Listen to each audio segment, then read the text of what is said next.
KPFA Radio presents the Drag Laureate with your host, Eric Jansen, also known as Cinnamon Sugarshoes.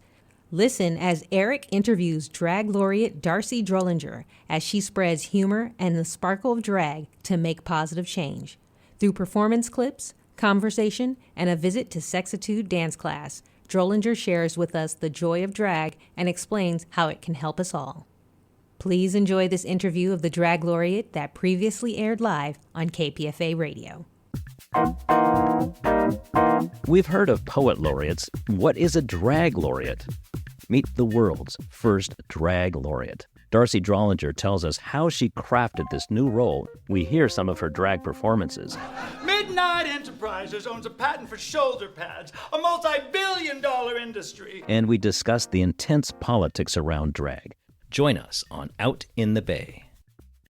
The following episode will be a sample of the KPFA's Best of podcast, which you can find wherever you get your podcasts. All you got to do is search for KPFA Radio. We've heard of poet laureates, but what is a drag laureate? The job description starts with be fabulous all the time. It also is an important part of representing San Francisco and our values for inclusion. On this edition of Out in the Bay, meet the world's first drag laureate. D'Arcy Drollinger tells us how she crafted this new role in her first year. We hear some of her drag performances. Midnight Enterprises owns a patent for shoulder pads, a multi-billion-dollar industry, and one of the most important fashion innovations in history. You, Cassandra, hold the patent for the crotchless thong. And we discuss the intense politics around drag. Why has it become such a cultural flashpoint? I'm Eric Jansen. Stay with us. On this edition, a very special guest. Champagne, Horowitz, Jones, Dickerson White. So I've been married a couple of times. It's none of your business. That's the voice of D'Arcy Drollinger, San Francisco's and the world's first drag laureate.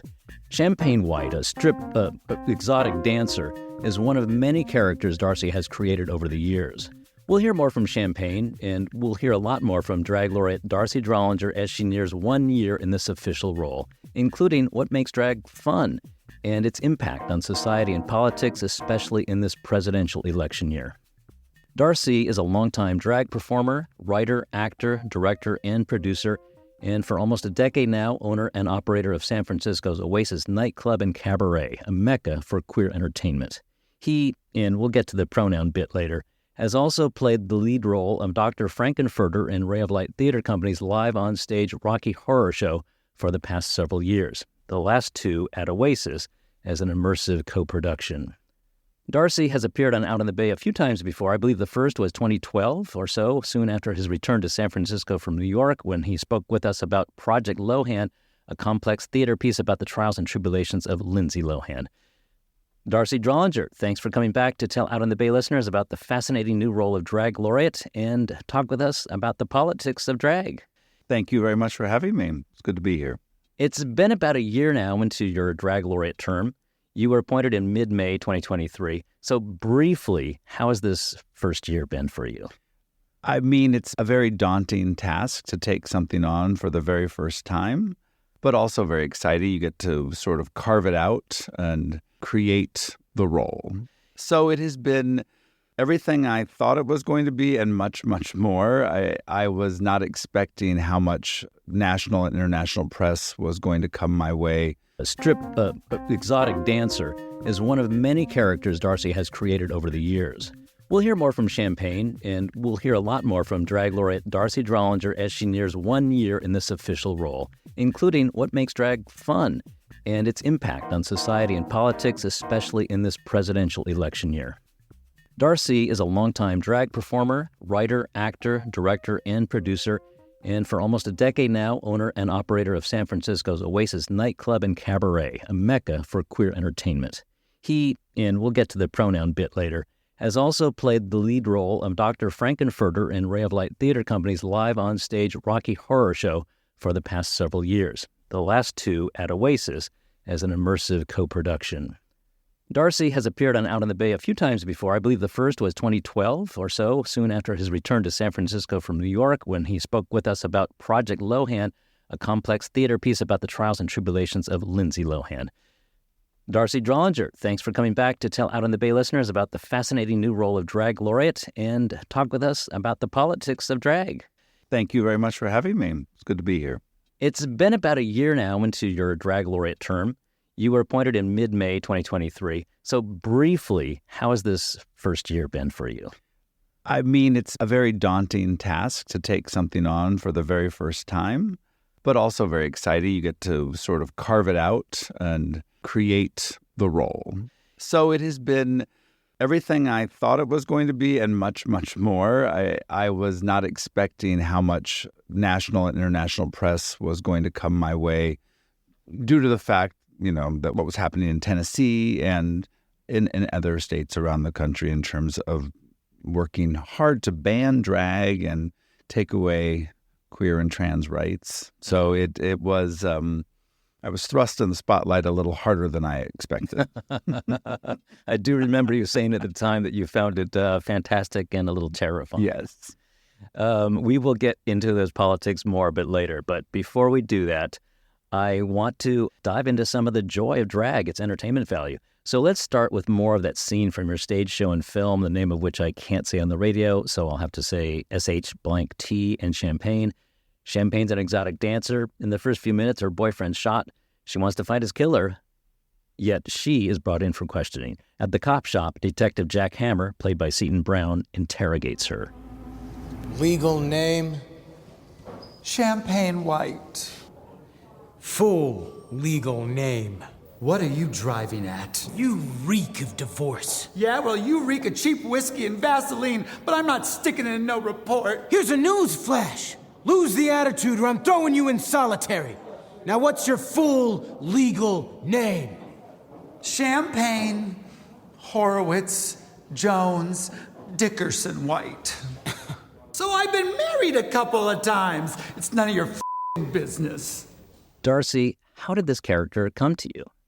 Well, I had been working so hard at creating these other shows for other people. I wanted to write something that was for me and that I knew could speak to my strengths. And she was not only that ball-busting, tough-talking dame, but she could pivot into this sort of innocent coquette. And she's very much Miss Piggy in human form, and the fact that her emotions move so quickly.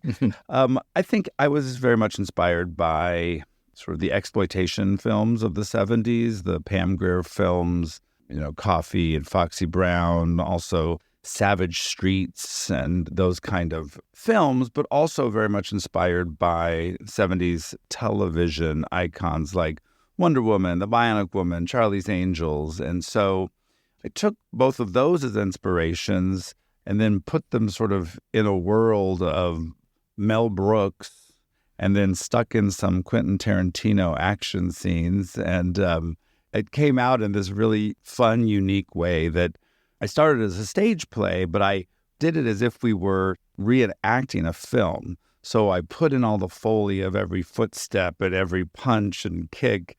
And so it very much had this cinematic aspect to the live show that I think is partially what made it so fun, but also made it much easier to translate into film because a lot of that had already been done for the stage show, if that makes sense. Yeah, it does, of course. And what part of your own personality is in Champagne? Well, she's everything that I'm not in a lot of ways. And so it makes it really fun for me to be able to portray that on stage. And, I've lived with this character for so many years at this point that she's, I can turn her on in a second. And interesting enough, we originally, I couldn't get anyone to produce the show, partially because of the name. The film, or you mean the stage show? I couldn't get anyone to let me. I was living in New York at the time, and I just got no after no after no. And I think a lot of people wouldn't even read the script because of the title. And I look back on it and wonder if I should have just had a different title. But I stuck with it. And I ended up finding a strip club that would let me put the show on before the strippers came in at 10 o'clock. And Fantastic. so it sort of made sense. And it was not the fanciest of strip clubs. There were 4 dimmer switches. That was all the lights were. Someone had to sit backstage and take a pencil to push them all down at the same time to get a blackout. And the dressing room was tiny, but we did it. It was sort of ramshackle, and it ran for a long time. And I kind of never thought I would do it again. But then when I came back to San Francisco, the opportunity presented itself, and it became a runaway hit here. And it's sort of the blossoming of that play really sort of set the stage for everything from Oasis to the 2 sequels to the film. It was an important part of my trajectory for sure. Without giving too much away, and just briefly, can you explain the title S.H. blank Tea and Champagne, what that refers to? Well, if anyone's watched those old exploitation films of the 70s, oftentimes the plot is this, drug ring or crime ring gets people addicted, or the girls addicted to heroin, and then enlists them into prostitution rings. And it felt rather a little rough trying to make a comedy about shooting heroin, right? So I was reading in the paper, in the Village Voice, and Michael Musto had written an article about how the plumbing in most of the nightclubs during this time was all falling apart, and the toilets were overflowing. And it turns out that it was a big trend to do booty bumps, which was shooting crystal meth up your butt, and that everyone was going to the bathroom in their pants, having to flush their underwear down the toilet. And anyway, I didn't go that deep in my show, but I thought, what a funny. But there are some scenes with white jeans. There are some white jeans. Well, I couldn't not, right? I had to be there. But it's tamer than a John Waters film. I'll put it that way. I think that's true. Okay, so anyway, let's move on. How did drag come to you, or you to it? I mean, at what age did you first do drag? Well, I think I was doing drag since I was about 3 years old. I was obsessed with Mary Poppins and wanted very much to dress up like Mary Poppins. And my mother took me to a thrift store, and we got a dress and some high heels and an umbrella, and I ran around the house. And That's fantastic. They were supportive. My parents are incredibly supportive. They're both professors, and they're both artists, and they're both very great intellectual minds, and they just very open minds and open hearts. And so it's, they've always marched the beat of their own drum, which at times in my life, I was a little kid, and it was a little embarrassing having such sort of quiet but eccentric parents. And I look back on it now and I realize how lucky I was. And so, it was something there in my life that, it wasn't something I did all the time necessarily, but something that I felt like I immediately knew I was good at, if that makes any sense. Yeah, and you could have fun with it. And, it was something that I did sort of for fun. And I started, I've written many plays and musicals, and I would start writing myself characters from time to time. A lot of times I wouldn't be in my shows, but if I was, I'd write myself a character that could at least partially be in drag. But it wasn't until opening Oasis where I really had to make that decision to be like, this is going to be my full-time job. That's the moment where I've really come to terms with not having a drag name, for example, and what that meant walking through the world using the same name in and out of drag. Yes, since I said I would get back to the pronoun question, I'll just let listeners know that I know D'Arcy primarily because I take his class Sexitude, and he's always in boy clothes. So I'm used to calling D'Arcy he. But all the media coverage I've seen, it's always she. So I may slip from time to time, and D'Arcy is not in drag at the moment, I will just say. So here's another character you created. Shoulder pad magnate Diana Midnight in your show Bitch Slap. Midnight Enterprises owns a patent for shoulder pads, a multi-billion-dollar industry, and one of the most important fashion innovations in history. You, Cassandra, hold the patent for the crotchless thong. Tasteless, vulgar, and obscene.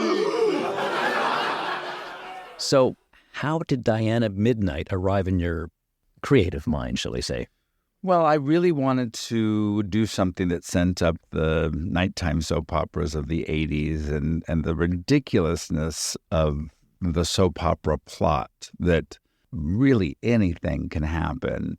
And I really wanted to be sort of the Joan Collins character, but I realized, being the lead, there's got to be some sympathy for her. So I had to sort of create a character that was tough, but also had a softness about her. And, I built in a speech impediment that really helps with a lot of the jokes, her overly developed lips due to her extensive modeling career. So she has to have a soft dash all the time. And Because you said prune so many times. Prune so many times. Well, what's the importance of prune, may I ask? Well, in the now time, people do the duck lips thing, and it's been said that if you say prune when you take the picture, you get the perfect duck lip. And so, Try it at home, folks. I just had so much fun doing the research of watching Dynasty and Dallas and Falcon Crest, and then like reading the Harlequin romances, because there's another aspect to it that every time there's a love scene, it turns into a narrator narrating a very sort of over-the-top Harlequin romance style text, and the actors have to act it out. And it's all done live, so there is always the danger that if the narrator decides to say something different, we have to do whatever it is. And a lot of it is built in, but it really does then create this sketch comedy aspect within the play, because if we do make a mistake or something funny happens, you can't tell what's been planned as a mistake and what is actually happening as a mistake.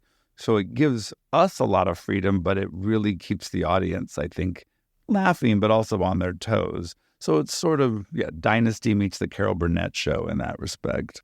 Yeah, great. And, it seems like there's a pattern here of things based on 1970s and 80s entertainment, TV, movies. I grew up on them. Sure, of course.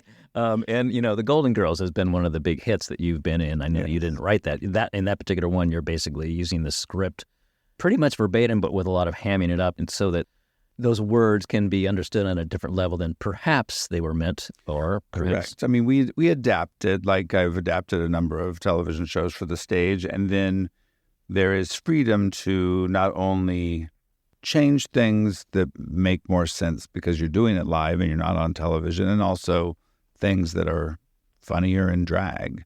There are the little subtle inside jokes and all the things, but those scripts are, they're made for drag in a lot of way, because they still are that old school sort of slapstick, almost vaudevillian jokes that I think people are still so hungry for. I mean, that's, on one level, I think people think it's not very smart comedy, or like they think all my puns are like lowbrow, but I actually think it is very smart and it's very technical.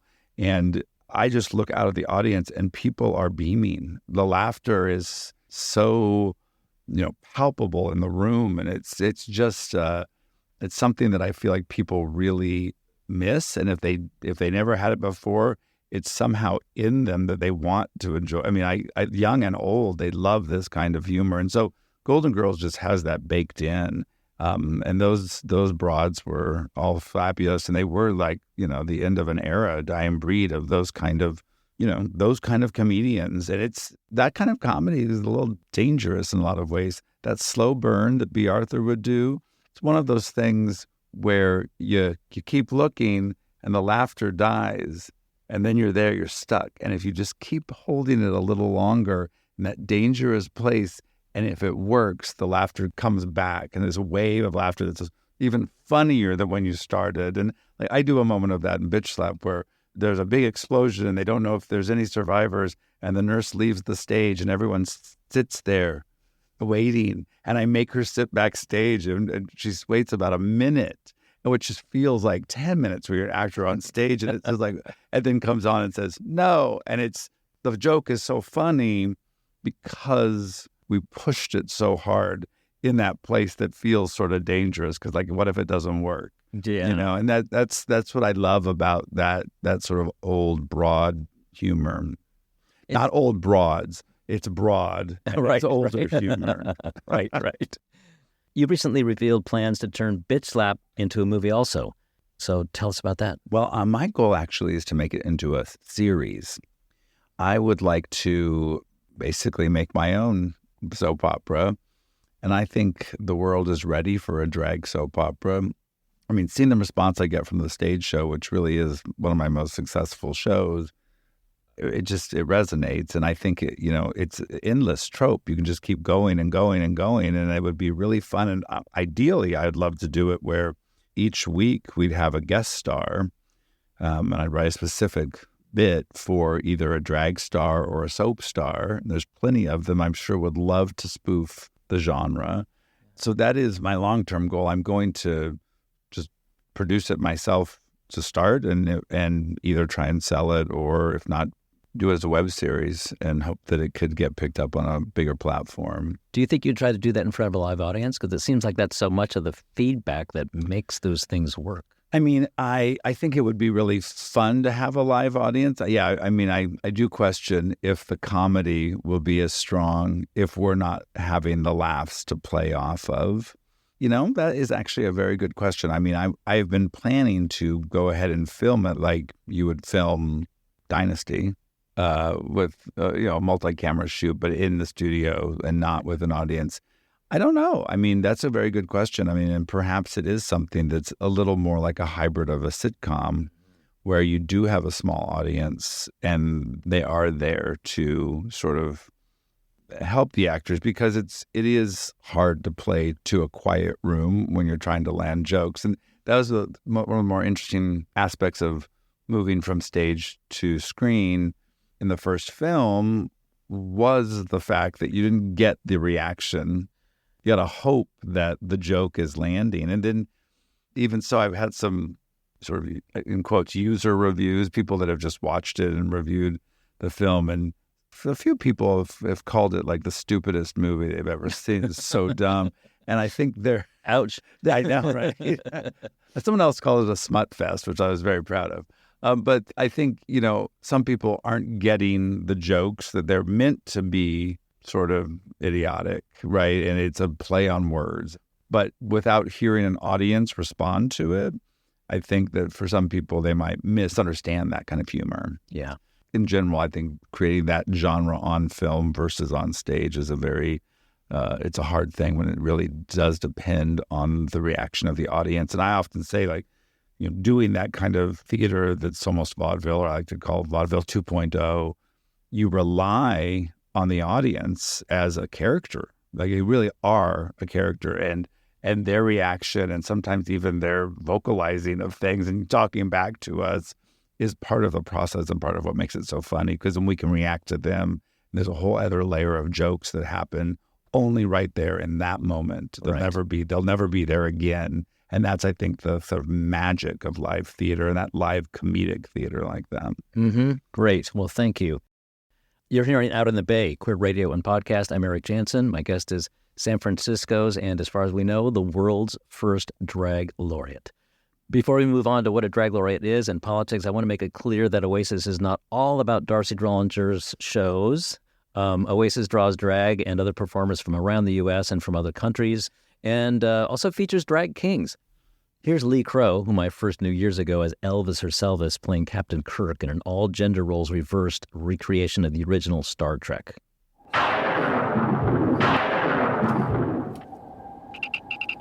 Kirk's Enterprise. Spock here, Captain. Report on magnetic storm. Standard ion type, but quite violent. And unpredictable. Rough ride? I love Lee, and Lee is, one of those people that really understands what I do theatrically, and, watching their career just really span so many decades. They're one of the first people that I met here in San Francisco when I first moved here. We performed together. We met when my band at the time was playing, and Lee opened for us with her Elvis impersonation, and they're a dear friend and just a great performer. How big a part of the mix are Drag King events? We do quite a few Drag King events, but I will also say that we just incorporate Drag Kings in everything. I think just sort of like how there used to be a need for all these gay or queer theater companies to exist, and I'm still happy that some do, but I think they're not as necessary anymore because we're seeing ourselves represented in more mainstream theatrical productions, for example. And so I sort of see that as, drag has progressed, and we don't have to have drag nights that are just for, drag queens and just for drag kings, but they can all be in the world together, and that drag is anything you want to make it, because there are drag kings and queens in our shows. There's trans performers. There are, AFAB queens, AFAB kings, men dressing up as men, women as women. Like, it's just taking the look and the idea of that feminine or masculine side over the top. And then there is a world in between that we're seeing, especially in San Francisco. I feel like we have the most progressive drag scene here than anywhere I've ever witnessed. And people are willing to take a lot of chances on what drag is. And so I do think it's sort of morphed into something that is much more inclusive within the drag world in terms of what we're seeing, at least on the Oasis stage. And I like to think that, the Oasis, in some ways, sets a gold standard for the rest of the country. I mean, I feel like we are the largest, most drag-centric and drag-owned clubs that exist in the U.S. And a lot of that isn't necessarily super intentional. The less sort of things have to be compartmentalized and we can put them all together, I think is better for the community for sure. Yes, I would agree with that. So what is a drag laureate? We've heard of poet laureates whose job is to elevate the status and appreciation of poetry.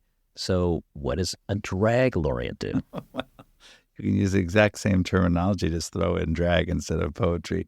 I mean, I think that it's something that we're finding out what a drag laureate does, because drag has become so politicized so suddenly in a lot of ways. I mean, I think in a lot of ways drag has always been political, back from Compton cafeteria riots and Stonewall to just the bravery of doing something that, those times was illegal, right? You go to jail. Right. If you're wearing over 5 pieces of the opposite sex clothing, which is so crazy to me because it wasn't. Oh, they had a number? They actually had a number of 5 pieces? Yeah. Well, that's one of the things I was thinking about when I was preparing for this interview, this conversation, is that on some level, it's one thing to just dress the way you feel like dressing. And it's another thing, it almost feels like if you dress against the norm to some extent, on some basic core level, it's a bit rebellious.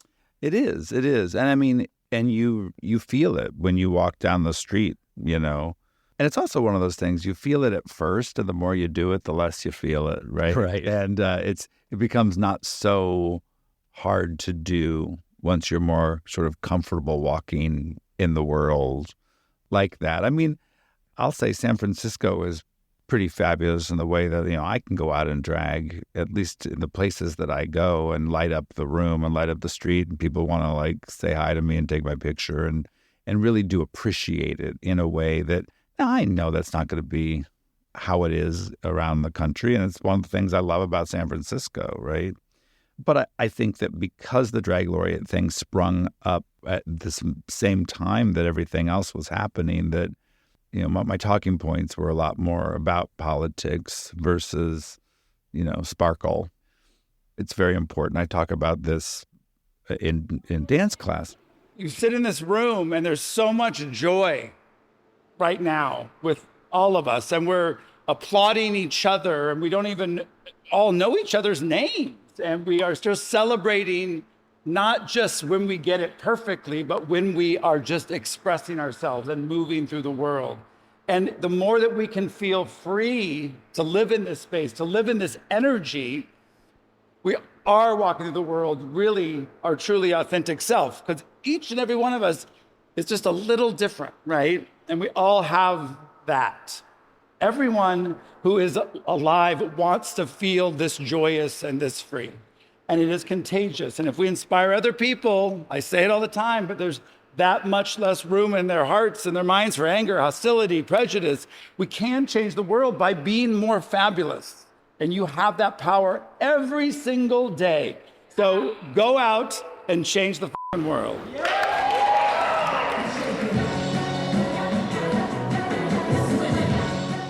For me, being the Drag Laureate was just elevating what I was already doing. I was already, creating space for the community to perform. I was already working, with a number of different organizations to make things happen in the city. I was already sort of really embodying this idea of, if everyone is a little more authentic and more fabulous, they're busy doing that.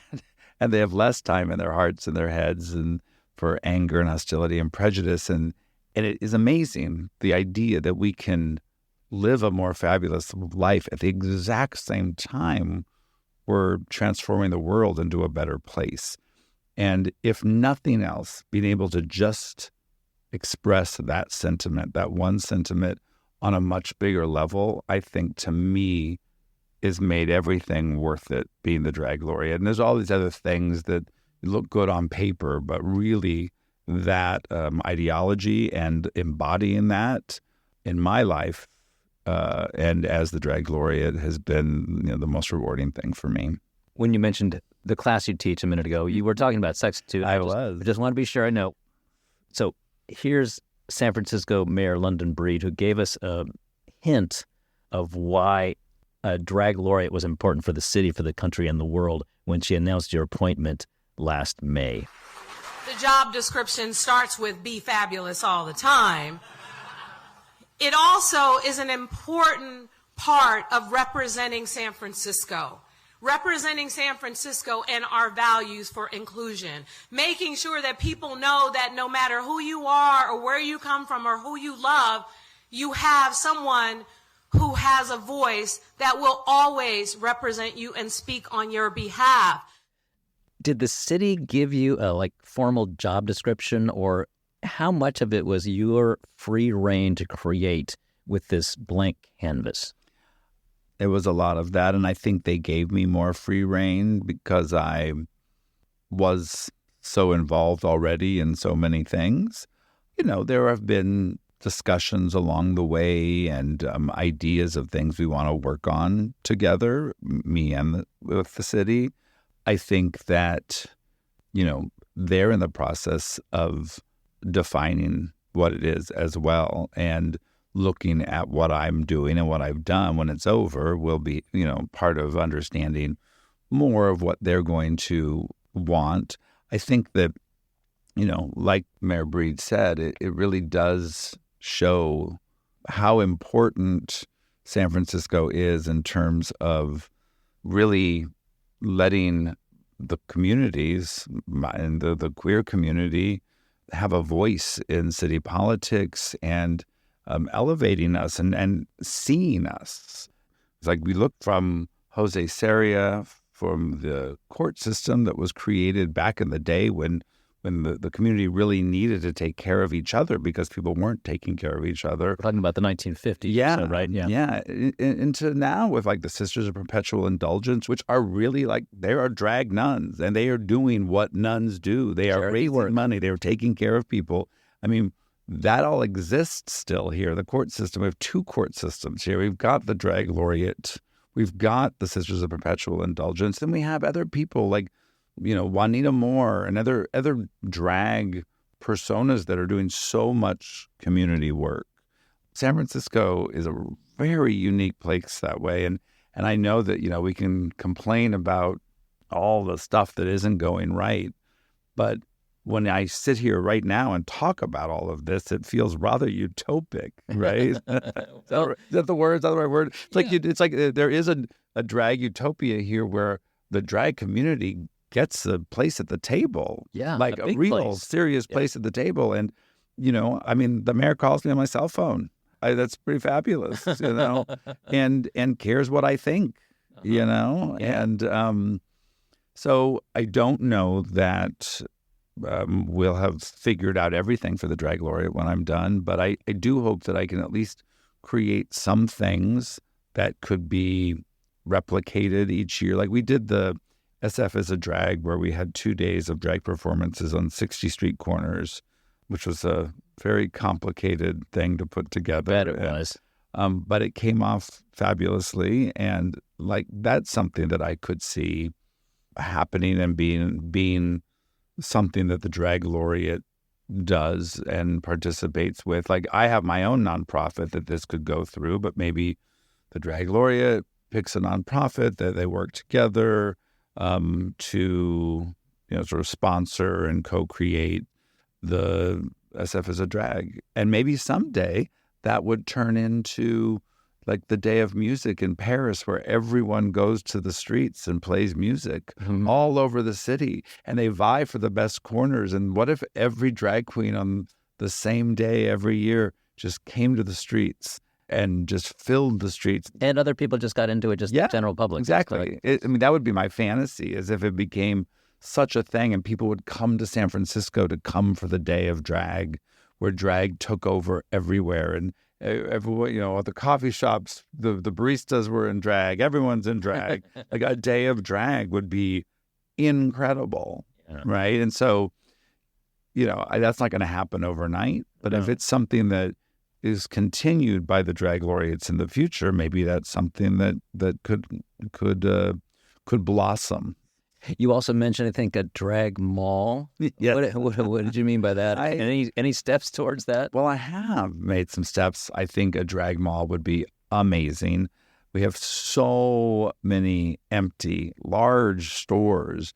I want to create an open air drag mall where I can offer booths or areas of the store for different local designers, wig stylists, and also entrepreneurs. Maybe someone wants to start selling makeup. Maybe they want to sell jewelry. Maybe they want to sell shoes. You can't buy any of those things here anymore in a place that is so known for drag, And there are so many drag performers, and we all have to shop online. We can't even buy dance tights anymore. All the dance stores have closed. So if we could create something that would be an important brick and mortar store for the drag community to go to and grab a pair of tights, grab some eyelashes. Or some size 10 shoes or size 12 wide. Exactly.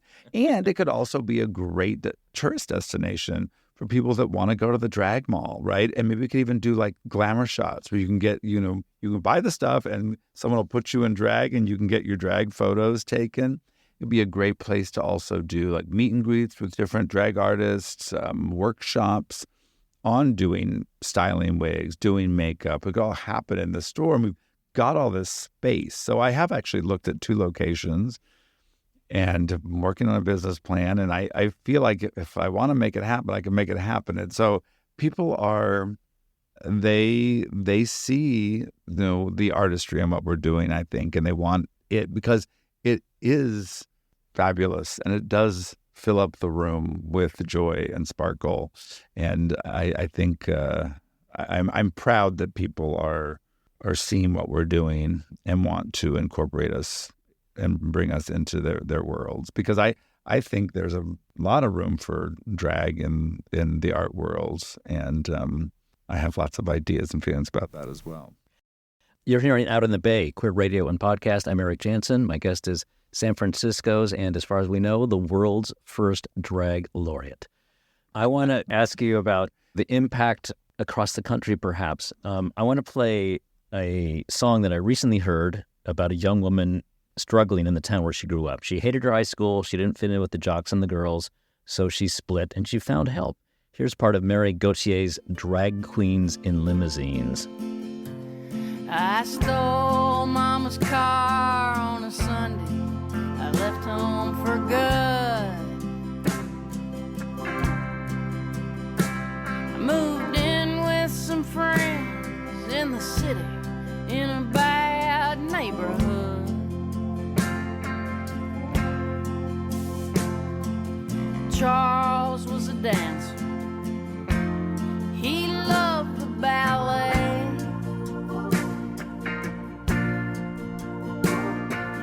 Kimmy sold pot and red and Kerouac and Hemingway. Drag queens in limousines, nuns and blue jeans.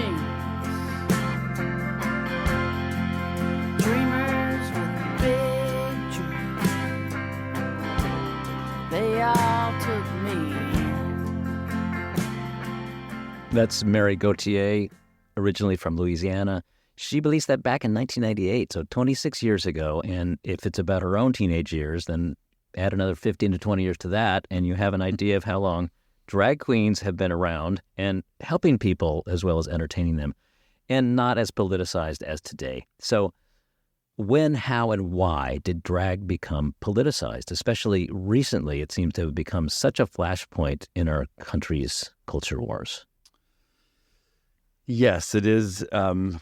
It is sort of been a shock, I think, to the whole community, because the feeling was that we were moving so far past this, and now we're moving backwards in such a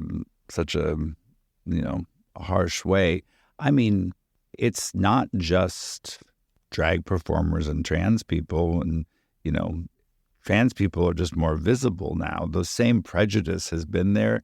I feel like suddenly it's emboldened because of the politics we're in. I mean, I'd say the same thing for women's reproductive rights. I never thought we would be going backwards, and now they're trying to put a major federal ban. It is insane to me. So I do feel like, in some ways, these people just could never speak about it. It wasn't acceptable to be that level of prejudice or that level of misogynist anymore, and things have changed, and somehow they feel like they can be, and I can't believe that we're even having to have these conversations. I thought we had moved past it, and now I'm realizing that this is sort of the life that I'm going to have the rest of my life, is dealing with this, because this isn't going to go away overnight. Right. And it makes you realize how important our freedoms are, and how we have to be pretty vigilant all the time to keep our freedoms, and we take for granted. And I'm in a bubble inside a bubble inside a bubble, right? I'm in the United States, I'm in California, I'm in San Francisco, I'm in the queer community in San Francisco, and it doesn't get any more sort of free as that, but it also doesn't get any more insular than that, right? Where, I can't travel around the country or the world and have these kinds of freedoms. I did an interview with the BBC Global, early on in the Drag Laureate time, and the amount of comments that were like hate comments, like serious hate comments, because people in other cultures where it's very acceptable to kill gay people, right, let alone drag queens and trans people. And trans people, and so you don't realize how much sort of hate there is in the world around just you existing. Yeah. And so it is a big bummer, but it's also, I have the freedom to kiss whoever I want to in broad daylight on the street. I have the freedom to dress in drag and walk down the street. I have the freedom to be so much exactly who I want to be. And so if I don't take that opportunity, it is really a shame, because for all the people that are never going to get this opportunity, and if I'm going to not take advantage of it, you are not walking through the world standing up for all those people that don't get the opportunity by ignoring that opportunity when it's right in front of you. And I think we all we don't celebrate it enough, and we don't take advantage of it enough, because we owe it to all those people that don't. Okay. I'll be wearing a skirt to Sextude more often. You better. And I guess I'm going to also walk to my car in my skirt more than I usually do, because even in San Francisco, that still feels a little bit weird.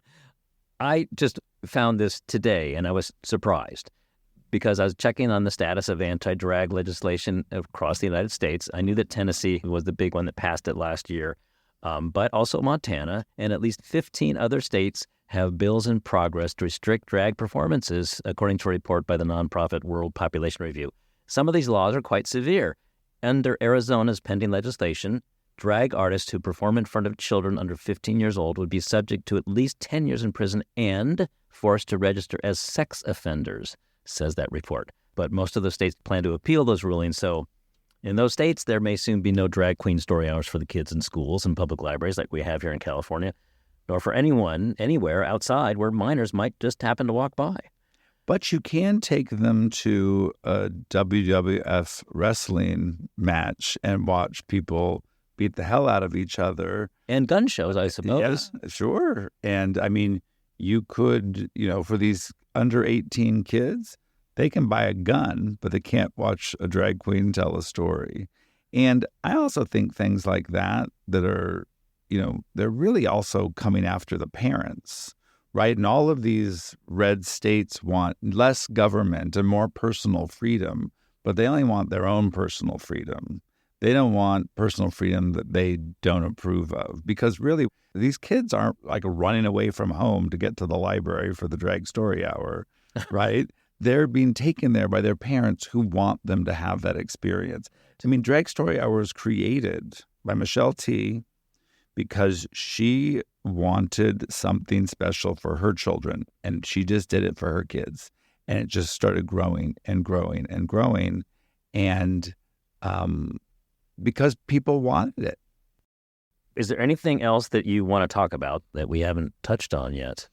I think that it's been a really profound, time with the Drag Laureate role in conjunction with coming out of the pandemic with the nightclub and really finding a bigger, stronger voice for Oasis in terms of its place in the world, not just in San Francisco, but as a place for other performers, other kings and queens and trans performers to have a home. Drag has been something that's plopped in a bar somewhere, and you got to turn some milk crates into a stage or dance on the pool table and change in the electrical closet or the public bathrooms. But to be able to have a space that has been created for you and your needs as a performer, with good dressing rooms and a bathroom and a closet and electricity back there and staff that welcomes you, that you aren't, just another stranger coming into a club, but you are coming home. And I think the more that we can create those environments for performers, it affects the performers and it also affects the audiences. And I think that is a way that we can elevate what drag is. And I also think, drag is this fluid art form that is more like a lens that you can put over any other art form. And it's like when you look at something and you're used to seeing it one way, but then you look at it under a microscope or a magnifying glass, it suddenly blows it up and it looks like something completely different. And you can see parts of it that you could never see before. And I think that drag does that, where it blows up. It's larger than life. It blows up the masculine identity. It blows up the feminine identity. And you start to be able to see things in a different perspective. I think that drag has a lot to offer if people could take it more seriously. Thank you so much. You've been listening to Out in the Bay, Queer Radio and Podcast. My guest was San Francisco Drag Laureate D'Arcy Drollinger. Thanks so much, D'Arcy, for spending so much time with us here. Learn more at darcydrollinger.com or sfoasis.com. We'll have the links on our site, outinthebay.org, too. We close our hour with a short feature on D'Arcy Drollinger's Sexitude dance class, which then was called Sunday School. It was produced in 2014 by then reporter and now KALW program director and Queer Power Hour host, David Boyer. I hear people coming up the stairs. Good morning, Beatrice. A couple dozen people gather at the Academy of Ballet. It's early, 11 a.m., and while it looks like your standard dance studio, there's wall-to-wall mirrors up front and ballet bars in the back, it's clear that this is not your average dance class. For starters, there's the students. We have people who are 60. Doctors. People who are obese. Drag queens. People who've had HIV for decades. And then there's folks like this. I write software which helps manage the logistics at ports. And this. I teach AP Calculus and Algebra 2 and Algebra 1. And this. I work at a really vanilla job. We actually specialize in investment management. On the surface, they all have something in common. I work at a place that's pretty stodgy. And that's one of the reasons they've come here today. It's fun to be able to just dress up one day a week at least and live the dream.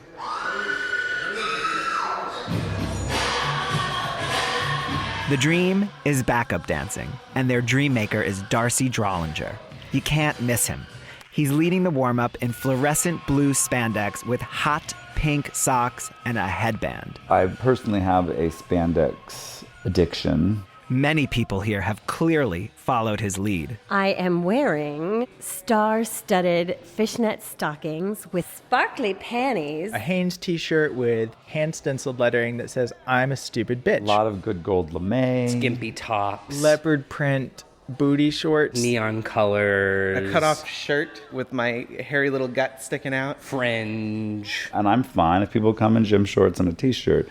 But if they put on a sassy flash dance top and some leg warmers, I can guarantee you they're going to dance harder and they're going to have more fun.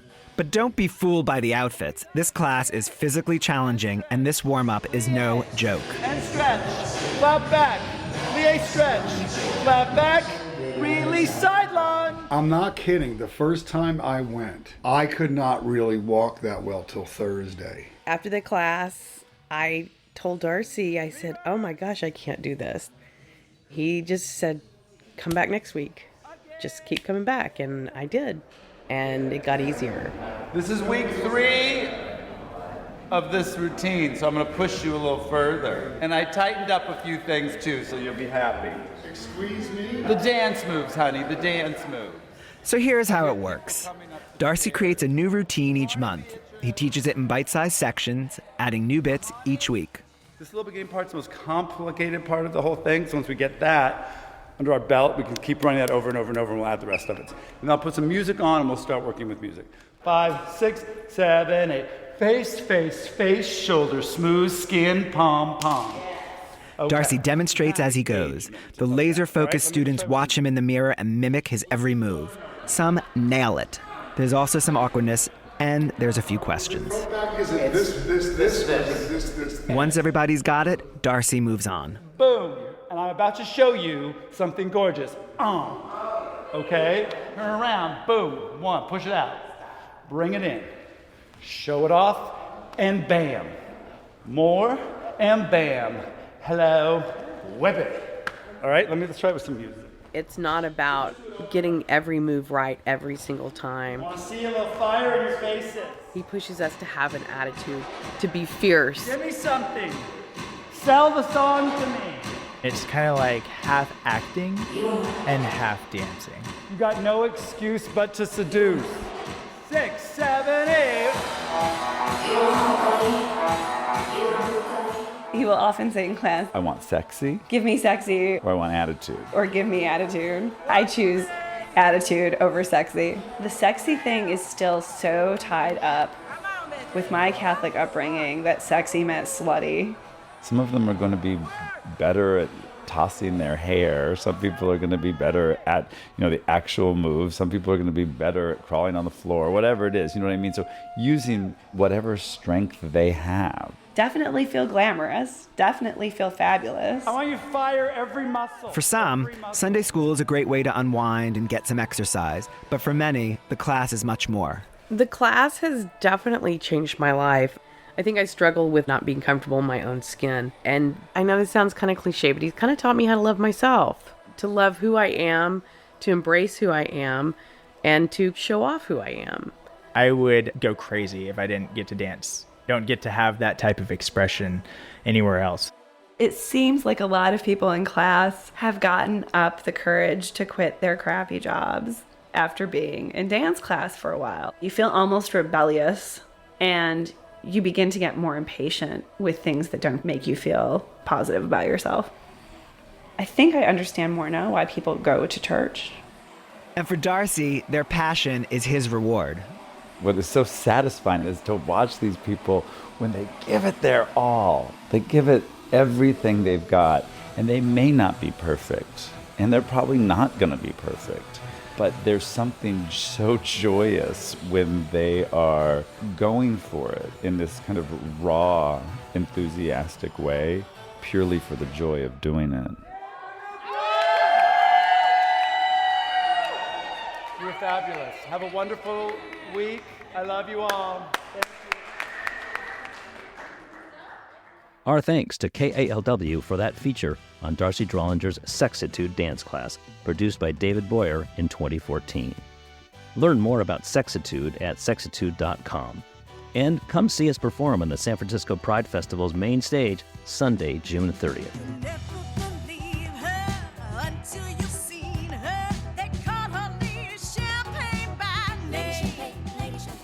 Instead of our usual theme music, we'll go out with Lady Champagne, featuring Zelda Kozlovsky on lead vocals from the SH Blank Tea and Champagne soundtrack.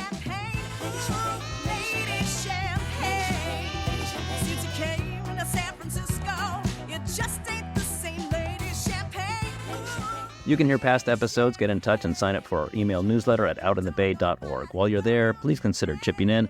Your donation helps us keep bringing you queer voices and stories. Out in the Bay is nonprofit and independent. That means we get no financial support from most of the radio stations that air out in the Bay, nor from NPR, nor from podcast platforms. We rely on listener support. Just hit the donate button at outinthebay.org. Thank you kindly. We did get support for this edition from KALW's Queer Story Fund, so big thanks to KALW and its Director of Programming, David Boyer, who also produces and hosts KALW's Queer Power Hour.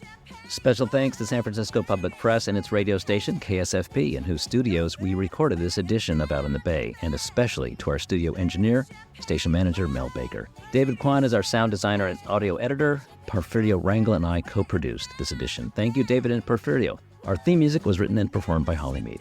Thanks also to Mary Gauthier and Crit Harmon for allowing us to play their song, Drag Queens in Limousines, on this edition. And the good folks at Oasis for providing music and audio clips from Oasis Productions. I'm Eric Jansen. I'm glad you could join us out in the Bay at outinthebay.org. I hope you enjoyed this podcast. If you want to find more KPFA radio content, log on to www.kpfa.org. Also follow us on social media by visiting Facebook at KPFA 94.1 and Instagram, Twitter, and TikTok at KPFA Radio. Plus, check out our KPFA TV video content on YouTube and twitch.tv at KPFA Radio. Subscribe to this podcast and stay updated to when we release episodes of shows representing the best of KPFA Radio.